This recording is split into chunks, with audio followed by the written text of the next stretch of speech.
The U.S. has appealed to the South Sudan government to prioritize the needs of its citizens by addressing insecurities and drivers of sub-national violence. William Flins, the U.S. Embassy charge d'affaires in Juba, said the new funding by his country will not be a permanent solution to the suffering of millions in the country. From my travels across this beautiful country, I have heard from ordinary people about how they are struggling more than ever to make a living or to feed their families. It shouldn't be the case. South Sudan is a rich country, Flynn stated. Since independence, the country has witnessed the worst food crisis due to conflict, persistent floods, drought and the impact of global food and fuel crisis. Last week, the United States government committed $223 to WFP, which it said will save the lives of millions of starving South Sudanese. Washington, through its development agency USAID, said the first phase of the funding will deliver immediate support to over 2 million severely food insecure women, children and men in the country.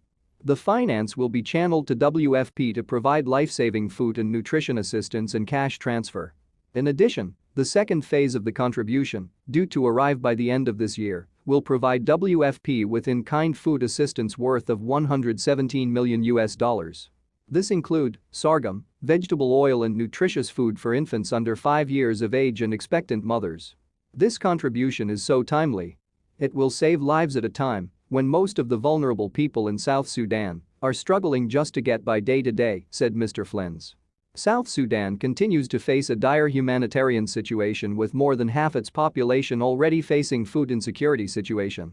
Over 7 million people at the verge of severe acute food insecurity in Fangak, Pigi, and 8 counties of Jonglei State between April and July, according to the Integrated Food Security Phase Classification Report. Other areas of the same category include Piber Administrative Area, Quebet, and Rumbek North counties of Lake State, as well as Lear and Mayandit counties of Unity State. The report further adds that food insecurity in South Sudan is driven by multiple shocks, including climatic conditions such as floods, dry spells and droughts. Others include insecurity caused by subnational and localized violence, population displacements, persistent annual cereal deficits, diseases, and pests. The IPC report also said economic crisis, the effects of COVID-19, limited access to basic services, and the cumulative effects of prolonged years of asset depletion that continue to erode households' coping capacities were among the reasons. For her part, the Vice President for Gender, Youth, and Humanitarian Custer Rebecca Nyading welcomed the U.S. support to disadvantaged families in South Sudan. Nyading, however, urged the U.S. government and development partners to support the national food system to reduce dependence on humanitarian assistance. We must also work together on long-term solution to reduce dependence on humanitarian assistance while addressing the immediate need of the most vulnerable, said the Vice President. We should also reflect on what we must do together to strengthen the resilience of the people of South Sudan.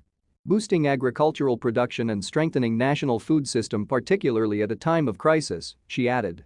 South Sudan has millions of hectares of arable land, with over 70% considered suitable for agriculture. However, only 4% of the agricultural land has been put to use. Crops production levels in the country reportedly declined in 2016 due to displacement of farmers in different parts of the country. This year alone, U.S. has donated approximately $1 billion for humanitarian and development aid to South Sudan.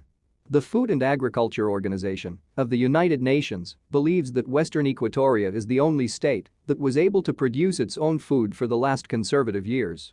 Diplomat William Flins suggested that it is the primarily responsibility of the South Sudan authorities to address the drivers of sub-national violence. We continue to provide significant assistance to save lives and reduce the suffering of the people of South Sudan.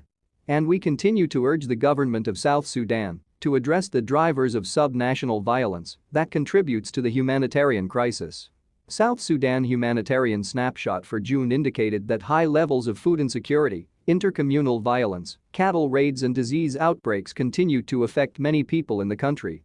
Vice President Rebecca Nyading, however, assured the international community and the citizens of her government's commitment to address insecurity facing some parts of the country. We have to exert our effort to realize that South Sudan has the biggest organic fertile land and organic farm, but our problem is insecurity, but we are going to work as the government to eradicate that, she said. In June this year, the World Food Programme suspended food assistance to South Sudan due to insufficient funding. The UN Food Agency said it had exhausted all options before suspending food assistance, including halving rations in 2021, leaving families in need with less food to eat. First Vice President Drive Riek Machar said addressing the challenges facing local population require joint effort by the international community and the government. Dr. Riek Machar added that this can be achieved if the 2018 peace deal is fully implemented.